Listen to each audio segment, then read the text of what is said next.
تازے نظر آتے ہیں، چلتے پھرتے نظر آتے ہیں، بولتے چالتے نظر آتے ہیں۔ اللہ تعالیٰ فرماتا ہے کہ یہ مردہ ہیں، یہ زندہ نہیں ہیں۔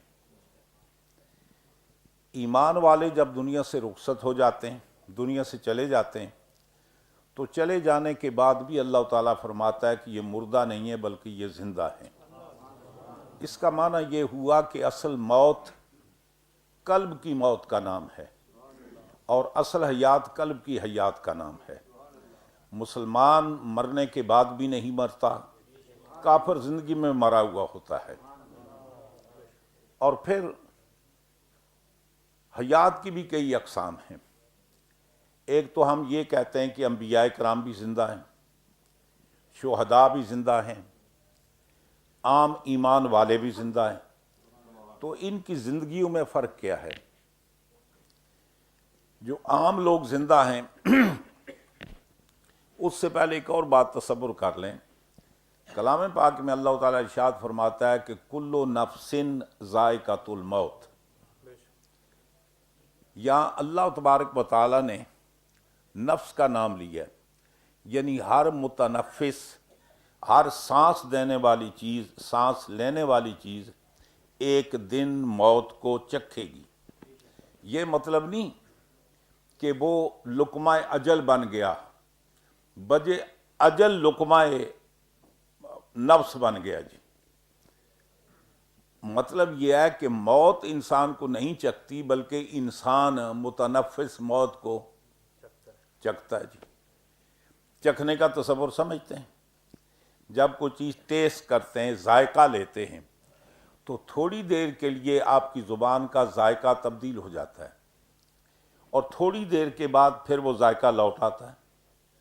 کوئی چیز منہ میں میٹھی ڈالیں تو جو پہلے سے آپ کے منہ کا ذائقہ تھا وہ نہیں رہے گا، میٹھا ہو جائے گا، اور تھوڑی دیر کے بعد پھر وہ پہلے کا ذائقہ تھا وہ لوٹ آئے گا۔ کڑوی چیز منہ میں ڈالتے ہیں تو تھوڑی دیر کے لیے آپ کا منہ کڑوا ہو جائے گا، اور اس کے بعد پھر وہ جو پرانا ذائقہ تھا وہ لوٹ آئے گا۔ تو اللہ تعالیٰ ارشاد فرماتا ہے کہ کل نفس ذائقۃ الموت، ہر متنفس جو چیز ہے وہ موت کو چکھے گی۔ یا ایک اور بات بھی آپ کو عرض کر دوں، اس کی وجہ یہ ہے کہ اللہ تعالیٰ کے ہاں جو ہماری موت، ہماری حیات، زندگی مقرر ہے، وہ دنوں کے حساب سے، سالوں کے حساب سے، مہینوں کے حساب سے نہیں ہے، وہ تنفس کے حساب سے ہے۔ اللہ تعالیٰ کے ہاں جو مقرر ہے وہ یہ ہے کہ اس نے دنیا میں کتنے سانس لینے ہیں۔ اگر وہ آدمی صحت مند ہے تو وہ 70 سال میں وہ سانس لے سکتا ہے، اگر آدمی مریض ہے تو اس کے سانس 60 سال میں ختم ہو سکتے ہیں۔ تو خدا کے ہاں جو تصور ہے وہ نفس کا ہے، سانس کا۔ یہی وجہ ہے کہ آپ دیکھتے ہیں کہ مختلف ممالک کی ایوریج ایج مختلف ہوتی ہے۔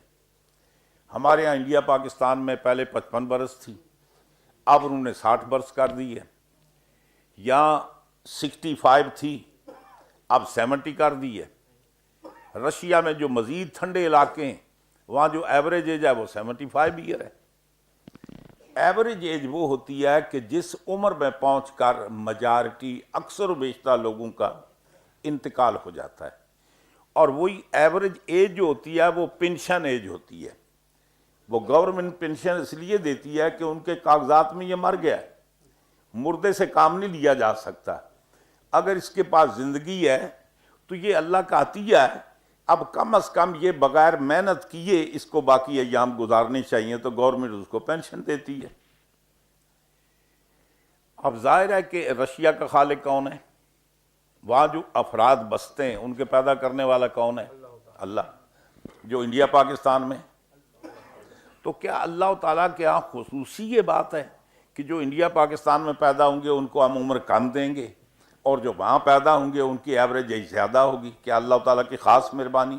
یہ مطلب نہیں ہے۔ ہم گرم علاقے کے رہنے والے ہیں، جفا کش لوگ ہیں، محنتی لوگ ہیں، علاج معالجے کی صورت میسر نہیں ہے۔ ہماری زندگی اکثر و بیشتر تگ و دو میں گزرتی ہے، محنت مشقت میں گزرتی ہے، بیماری میں گزرتی ہے، اور ظاہر ہے کہ بیماری میں پلس کی رفتار تیز ہو جاتی ہے۔ وہ سانس جو ہمیں 70 سال میں لینے ہم 50 سال میں ختم کر دیتے ہیں۔ جہاں ٹھنڈے علاقے ہیں وہاں تنفس کی رفتار بھی کم ہوتی ہے، اگر آپ گرم علاقے میں تھوڑا سا بھاگیں دوڑیں تو فوری طور پر آپ کو سانس چڑھ جاتی ہے، اور اگر موسم ٹھنڈا ہو تو اس سے زیادہ چلنے سے آپ کی سانس نہیں پھولے گی۔ اسی طریقے سے جہاں علاج معالجے کی سہولتیں میسر ہیں وہاں یہ ہے کہ ایوریج ایج زیادہ ہے، جو ٹھنڈے علاقے ہیں وہاں ایوریج ایج زیادہ ہے، جہاں زندگی کے اندر عیش و تناؤم آرام حاصل ہے وہاں ایوریج ایج زیادہ ہے، یا مشقت اور دشواری ہے وہاں ایوریج ایج کم ہے۔ اس کا مطلب یہ ہے کہ خدا کے ہاں جو ہماری عمر مقرر ہے وہ دنوں کے حساب سے، سالوں کے حساب سے، مہینوں کے حساب سے نہیں ہے، بلکہ وہ تنفس کے حساب سے ہے۔ کلام پاک میں اللہ تعالیٰ فرماتا ہے کہ وَلَا يَسْتَأْخِرُونَ سَاعَةً وَلَا إِذَا جَاءَ أَجَلُهُمْ لَا يَسْتَأْخِرُونَ سَاعَةً وَلَا يَسْتَقْدِمُونَ۔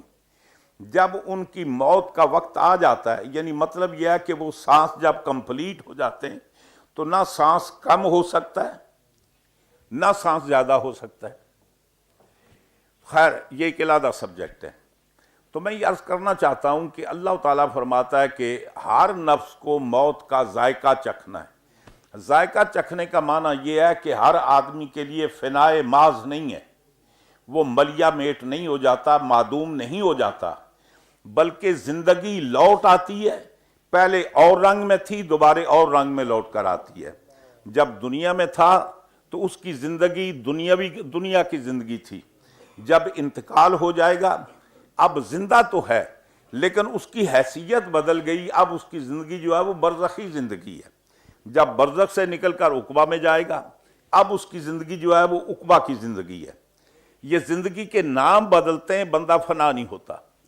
اس لیے کہ اگر بندہ مر جائے، ملیا میٹ ہو جائے، معدوم ہو جائے، تو ہمارے ہاں جو یہ ہے کہ عذاب القبر حق، قبر کا عذاب حق ہے، تو عذاب زندے کو ہوتا ہے یا مردے کو ہوتا ہے؟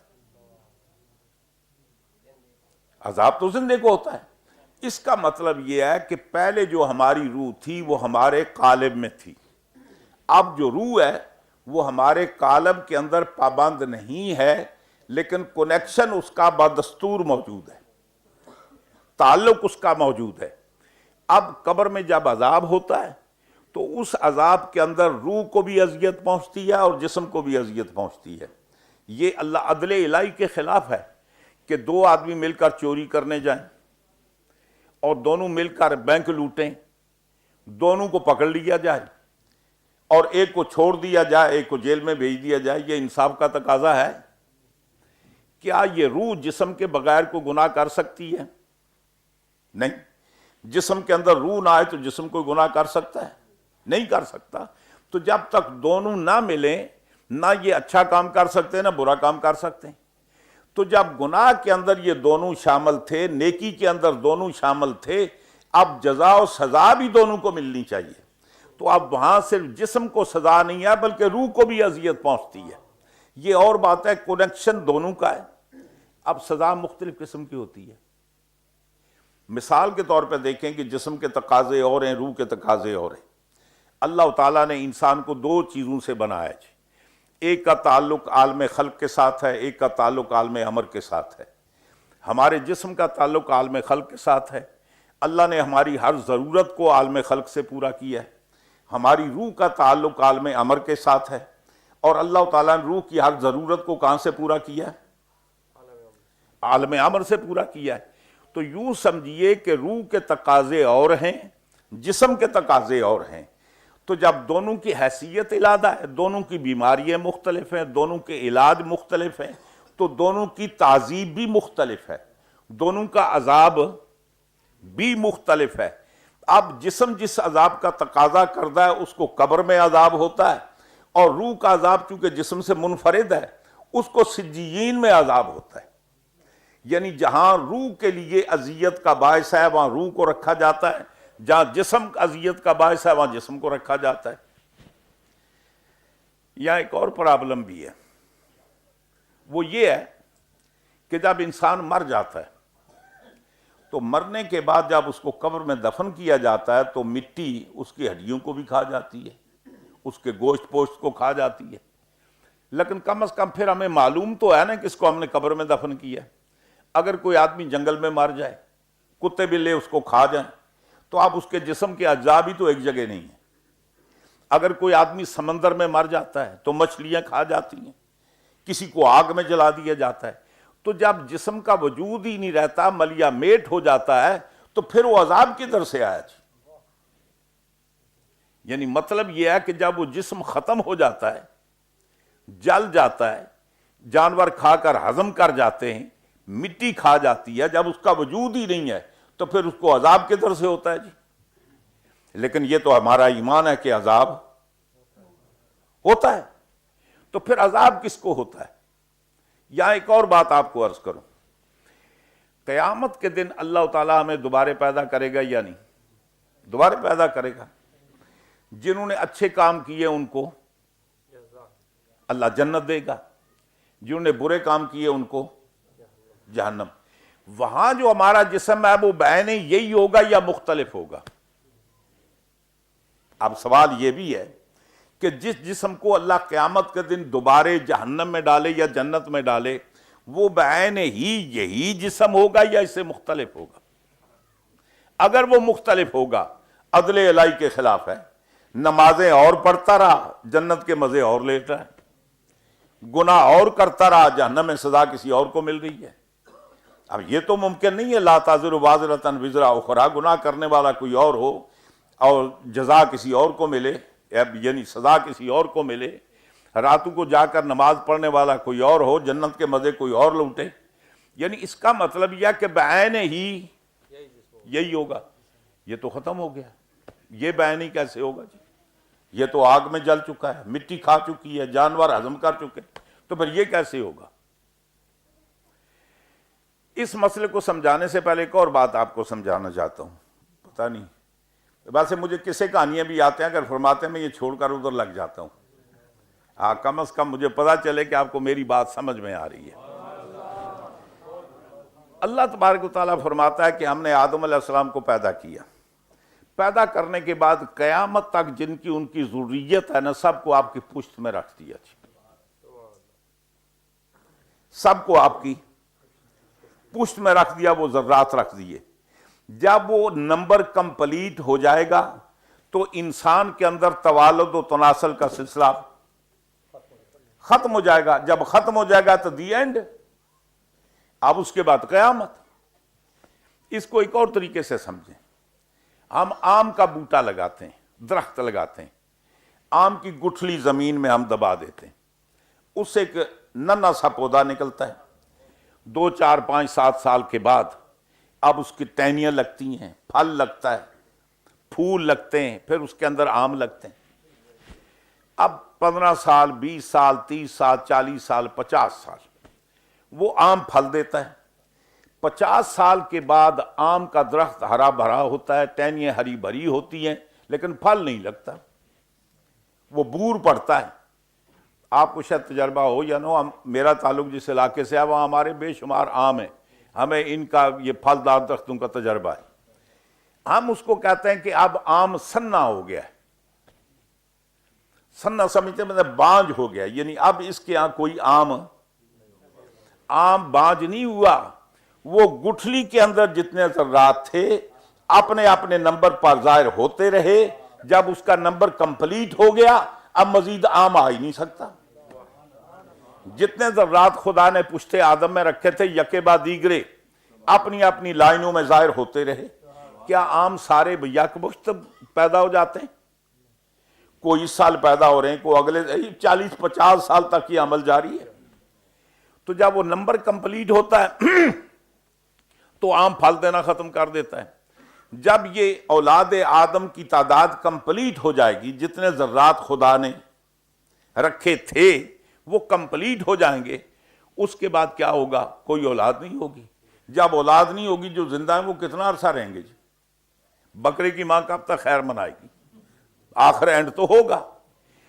اب میں آپ سے پوچھتا ہوں، آدم علیہ السلام سے لے کر اب تک لا تعداد آپ کی اولاد آئی، اب اس کو نمبروں میں تو ہم گن ہی نہیں سکتے، ہمارے نمبر کم ہو جاتے ہیں، اس کی تعداد اب مطلب ہے اربوں کھربوں پدموں جو آپ کے نمبر ختم ہو جائیں گے، لیکن اتنی زیادہ آدم علیہ السلام کی اولاد دنیا میں پیدا ہو چکی ہے، اور ابھی قیامت تک نہ جانے کتنی پیدا ہوگی۔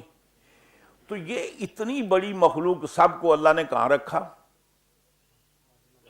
آدم علیہ السلام کی پشت میں رکھا جی۔ اب یہ اندازہ کریں کہ وہ ایک ایک آدمی کا جرثومہ کتنا بڑا ہوگا جی۔ وہ خدا ہی دیکھ سکتا ہے، ہم تو نہیں دیکھ سکتے، وہ لطیف ہے جی، وہ لطیف الخبیر ہے، وہ دیکھ سکتا ہے، ہم نہیں دیکھ سکتے۔ تو اللہ نے ان ذرات کو اپنے اپنے موقع پر ظاہر کیا۔ اب یہ جو ذرہ ظاہر ہوا اور 6 فٹ کا آدمی بنا ہے، اس ذرے کو پراگرس ہوئی ہے، اس پر پھر آگے ہڈیاں گوشت پوشت یہ سارے معاملات ہوئے۔ اصل حقیقت کیا ہے؟ وہ ذرہ جی، بنیاد بیج وہ ہے۔ اس کی پوزیشن یہ ہے کہ نہ اس کو آگ جلا سکتی ہے، نہ اس کو جانور کھا کر ہضم کر سکتا ہے، نہ مٹی اس کو کھا سکتی ہے۔ جب دوبارہ اللہ تعالیٰ پیدا کرے گا کہ جیسے پہلے اس ذرے سے اسی ذرے نے پراگرس لی اور 6 فٹ کا آدمی بنا، وہی ذرہ دوبارہ اسی رنگ میں دوبارہ انسانی روپ میں آ جائے گا، تو لہذا بعین ہی یہی انسان وہاں ہوگا۔ تو اس کا مطلب یہ ہے کہ اصل عذاب کس کو ہوتا ہے؟ وہ جو انسان کی بنیاد ہے۔ اصل جواب تو اسی سے لیا جاتا ہے نا۔ کلام پاک میں اللہ تعالیٰ فرماتا ہے کہ ہم نے پشت آدم سے ان کی ذریت کو نکالنے کے بعد ہم نے ان کو وہ جو دنیا کے اندر جسم دینا چاہتے تھے نا، وہ ہم نے اللہ کے ہاں اجسام مثالیہ کی ضرورت نہیں، وہ قادر ہے، سب کو سامنے کیا۔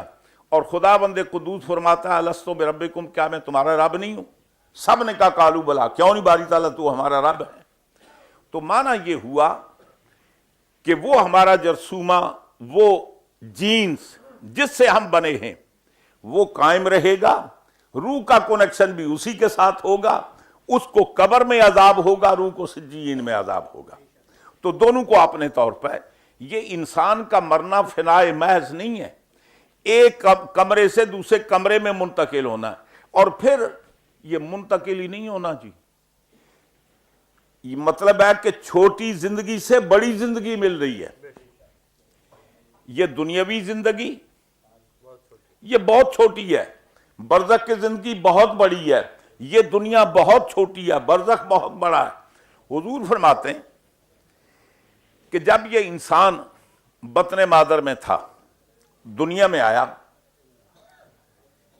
تو دنیا میں آنے کے بعد سوچنے لگا میں کتنی جگہ پڑھ رہا ہوں، یہ جو 9 مہینے میں نے گزارے کہاں گزارے؟ درشی پڑھیے جناب، اس کو ریکارڈنگ کو پاس کر دیں وہاں۔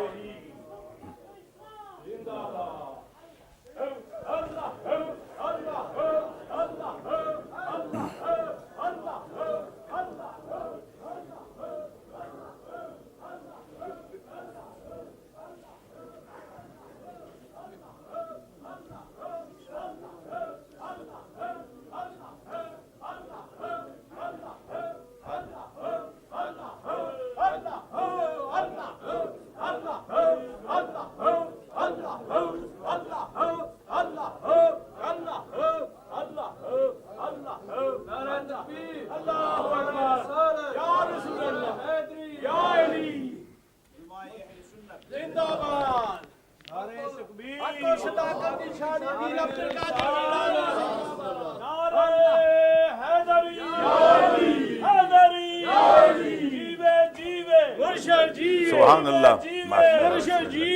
اللہم صلی علی سیدنا پیر عبد القادر جیلانی، ماشاءاللہ، بسم اللہ، تشریف۔ اللہ اللہ اللہ اللہ اللہ اللہ اللہ اللہ اللہ اللہ اللہ اللہ اللہ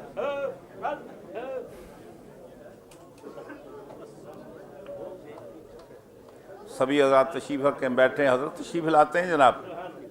میں زیادہ دیر آپ کے درمیان اور حضرت کے درمیان حال نہیں رہنا چاہتا۔ میں نے جو کام شروع کیا یہ تو بہت لمبا صبح تک کا ہے، تو تو یہ پھر کبھی انشاءاللہ موقع ملا تو اس پر گزارشات پیش کریں گے۔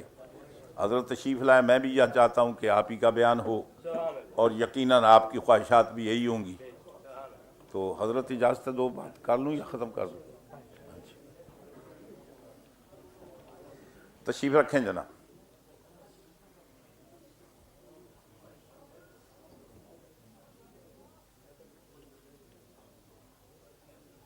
حضرات گرامی،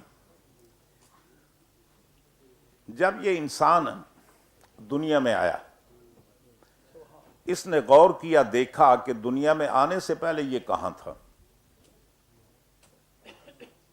یہ بطن مادر میں تھا، اور وہ کتنی بڑی جگہ ہے کہ جہاں اس نے 9 مہینے گزارے، اور پھر وہاں آنے سے پہلے یہ کہاں تھا، وہ کتنی بڑی جگہ کہ جہاں اس کا قیام تھا۔ اب سوچے گا کہ بطن مادر اس دنیا کے مقابلے میں کوئی شے ہی نہیں، وہ تو بڑی مختصاتی جگہ ہے۔ حضور فرماتے ہیں کہ جب انسان اس دنیا سے برزخ میں منتقل ہوگا تو برزخ کی وسعتوں کو دیکھ کر اس دنیا کو بطن مادر سے مشابہت دے گا۔ جیسے دنیا میں آنے کے بعد دنیا کے مقابلے میں جو بطن مادر کو سمجھتا تھا، وہ برزخ میں جانے کے بعد اس دنیا کو بطن مادر کی طرح سمجھے گا، کہے گا اصل دنیا تو یہ ہے۔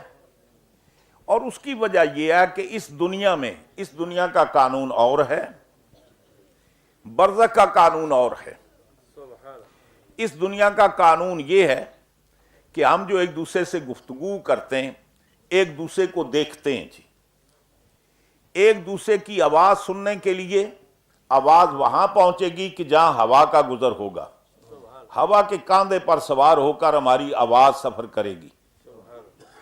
ہماری آنکھیں وہاں تک پہنچیں گی یا راستے میں پردہ نہیں ہوگا، رکاوٹ نہیں ہوگی۔ جب ہم برزخ میں جائیں گے تو برزخ میں جانے کے بعد سرکار دو عالم صلی اللہ علیہ وآلہ وسلم کا ارشاد گرامی ہے، آپ یہ فرماتے ہیں کہ جب ورثہ میت کو دفن کرنے کے بعد واپس جاتے ہیں تو میت کی کیفیت یہ ہے کہ یسمع قرآن علیہم، وہ ان کے پاؤں کی آہٹ کو سنتا ہے۔ اب مجھے یہ بتائیں کہ منو مٹی نیچے دبا ہوا وہاں میں اور پاؤں کی آہٹ میں یا ہوا کا کنیکشن کہاں جی؟ اس دنیا میں ہماری آواز ہوا کے بغیر سفر نہیں کر سکتی، برزخ کے قوانین اور ہیں، وہاں ہماری آواز سننے سنانے کے لیے برزخ کی محتاج نہیں۔ نمبر 1۔ نمبر 2، ہمارے درسیات میں آج کل تو خیر بڑا وہ شارٹ کٹ ہو گیا ہے، کس زمانے میں فارسی کے اندر تحفہ نسائے پڑھتے تھے، تو وہ فرماتے ہیں کہ اگر چڑیا قبر کے اوپر بیٹھے نا تو مردہ بدانت مادہ نر، مردہ یہ بھی جانتا ہے کہ یہ جو بیٹھی یہ مادہ ہے یا نر ہے، اور یہاں ہم لاکھوں چڑیاں دیکھتے ہیں، ہمیں پہچان نہیں ہے یہ مادہ یا نر ہے۔ وہ اتنی نظر تیز ہو جاتی ہے کہ لاکھوں من پردے کے عائد کے نیچے رہ کر وہ یہ بھی جانتا ہے کہ میل ہے یا فیمیل ہے۔ اس کا مطلب یہ ہے کہ وہاں پہنچنے کے بعد ہماری نظر بھی اور تیز ہو جاتی ہے، ہماری بصارت بھی تیز ہو جاتی ہے۔ تو جب تیز میری اور آپ کی نظر کی بات یہ ہے تو پھر سرکار دو عالم صلی اللہ علیہ وسلم، جن کو اللہ تعالیٰ نے دنیا میں نہ کسی کو ایسی بصارت دی ہے جو نبیوں کو بصارت دی ہے، نہ کسی کو ایسی سماعت دی ہے جو انبیاء کرام کو اللہ تعالیٰ نے بصارت دی ہے۔ سیدنا ابراہیم علیہ السلام جب خانہ کعبہ تعمیر کیا تو اللہ تعالیٰ ارشاد فرماتا ہے کہ خلیل آپ لوگوں میں حج کا اعلان کر دو۔ اللہ کی بارگاہ میں عرض کرتے ہیں باری تعالیٰ میری آواز کہاں تک پہنچے گی؟ اللہ تعالیٰ فرماتا ہے کہ یہ نبی کی آواز ہے، خلیل اللہ کی آواز ہے، آواز دے کر دیکھیں۔ جب خلیل اللہ نے جبل ابی قبیس پر کھڑے ہو کر دائیں بائیں آگے پیچھے آواز دیا ہے، لوگو خدا نے اپنا گھر تعمیر کیا ہے اور تم پر اس کی زیارت واجب کی ہے، آؤ اللہ کا گھر دیکھنے کے لیے۔ تو حدیث میں سرکار فرماتے ہیں کہ جو اس وقت اقصائے عالم میں تھے انہوں نے بھی آواز سنی، جو پشتے پدر میں تھے انہوں نے بھی سنی، جو رحم مادر میں تھے انہوں نے بھی سنی، جو ابھی کئی پشتیں دور تھے، کئی ارحام دور تھے، انہوں نے بھی سنی، اور وہی حج کرے گا کہ جس نے خلیل اللہ کی آواز سن کر لبیک کہا تھا۔ یہ اور بات ہے کہ ان کو یاد رہے یا نہ رہے. خلیل اللہ کو بھی یاد ہے کس کس نے لبیک کہا تھا. ہاں جی ان کو یاد ہے, خدا جانتا ہے. سرکار دو عالم صلی اللہ علیہ وآلہ وسلم جنت الفردوس کی سیر فرما رہے ہیں شب معراج. حضور فرماتے ہیں کہ میں بلال تیرے چلنے کے پاؤں کی آڑ مکے میں چلنے کی آڑ سن رہا تھا. اب حضرت بلال کس دنیا میں؟ اس دنیا میں. سرکار کہاں ہیں؟ عالم عقبہ میں. جنت کہاں ہے جی؟ بیچ میں ایک نہیں جی, بیچ میں ایک عالم کا گیپ ہے, بیچ میں برزخ ہے. یہ دنیا ہے, پھر برزخ ہے, پھر عقبہ ہے. جنت عالم عقبہ میں ہے. تو سرکار عالم عقبہ میں جنت کی سیر کر رہے ہیں اور وہاں حضرت بلال کے پاؤں کی آٹ سن رہے ہیں. تو نبی کی سماعت وہ ہے, آپ ایک دنیا کی بات کرتے ہیں کہ اگر ان عالم کا یہ جو دنیا ان کے درمیان میں پردے بھی حائل ہوں پھر بھی نبی کی سماعت کو افیکٹ نہیں کر سکتے. تو سرکار نے وہاں سن. اچھا, محدثین کرام فرماتے ہیں کہ دو وجہ. یا تو حضور نے آواز واقعتاً حضرت بلال جب مکہ معظمہ میں چل رہے تھے نا, تو حضور نے جنت میں حضرت بلال کے قدموں کی آٹ سنی. یا فرماتے ہیں کہ قیامت کے دن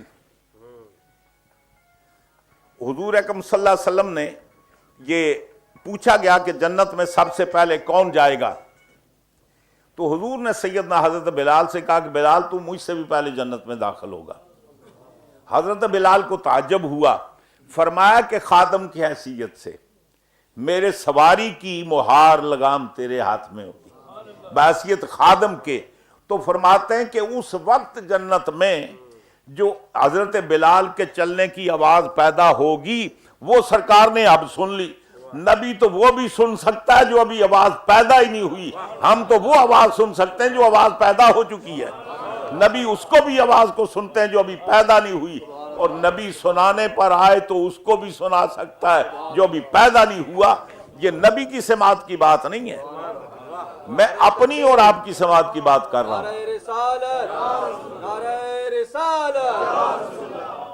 ہماری اور آپ کی سماعت کا فرق ہے کہ یہاں تھے تو ہماری آواز ہوا کی محتاج تھی, ہماری یہ نظر یہ اس کی محتاج تھی کہ راستے میں کوئی پردہ حائل نہ ہو. جب برزخ میں پہنچیں گے ہماری بصارت کے لیے پردہ حائل نہیں ہو سکتا, ہماری آواز کے لیے ہواؤں کی ضرورت نہیں ہے. پھر وہاں سے جب عقبہ میں منتقل ہوں گے تو سرکار فرماتے ہیں جب جنتیوں کو مکان ملیں گے, محلات ملیں گے ہیں جی, اور وہ محلات وہ ہوں گے کہ جن کے اندر نہریں بھی جاری ہوں گی, باغات بھی ہوں گے, سایہ دار درخت بھی ہوں گے. وہ ساری جو ایک مکان کی خوبصورتی کے لیے چیزیں وہ ہوگی. تو جنتی کے سین میں جو درخت ہوگا نا, وہ درخت کا سایہ اتنا بڑا ہوگا کہ اس دنیا میں آپ, بعض نے کہا کہ 500 میل تک جتنا آپ سفر کرتے ہیں نا اتنا وہ ایک درخت کا سایہ ہوگا. بعض کہتے ہیں کہ 500 برس تک جتنا گھوڑے پر سوار ہو کر سفر کرتے ہیں تو وہ سایہ ختم نہیں ہوتا اتنا وہ جنتی کا. تو آپ اندازہ فرمائیں کہ جنت کی کتنی وسعت ہے. تو یہ ایک زندگی ہے جو دنیا کی زندگی. اس کے بعد برزخ کی زندگی, مرتے نہیں ہیں, اس دنیا سے دوسری دنیا میں منتقل ہوتے ہیں, وہاں سے پھر عقبہ میں منتقل ہوتے ہیں. یہ فنائے محض نہیں ہے. اگر فنائے محض ہو تو پھر یہ عذاب قبر کا مطلب کیا ہے؟ ہمیں زندہ ہوں گے یہ اور بات ہے کہ اس دنیا میں تھے تو روح ہمارے جسم میں تھی, جب وہاں جائیں گے تو روح کا تعلق ہوگا. یہ میری آپ کی زندگی کی بات ہے. شہداء کی زندگی ہم سے مختلف ہے. نص قطعی میں اللہ تعالیٰ فرماتا ہے وَلَا تَقُولُوا لِمَنْ يُقْتَلُ فِي سَبِيلِ اللَّهِ اموات, جو اللہ کی راہ میں شہید ہوئے تو وہ مردہ کہہ نہیں سکتے. اچھا ٹھیک ہے, کہنے پر پابندی. مثلا دیکھیں نا, بہت ساری چیزیں ہو جاتی ہیں, وہ